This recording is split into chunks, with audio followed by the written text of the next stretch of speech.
Usaha reformasi institusi menerima keputusan mengejut apabila Dewan Rakyat tidak meluluskan RUU Pindaan Perlembagaan yang bertujuan menghadkan tempoh jawatan Perdana Menteri.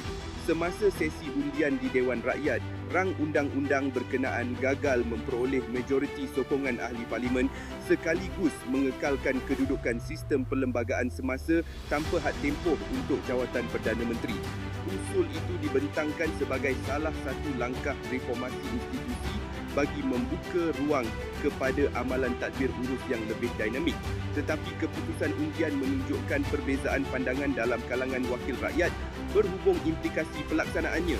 Keputusan ini mencerminkan dinamika parlimen dalam merangka dasar yang melibatkan perubahan kepada perlembagaan persekutuan dan memberi gambaran bahawa perbincangan mengenai reformasi institusi akan terus menjadi agenda penting di arena politik negara.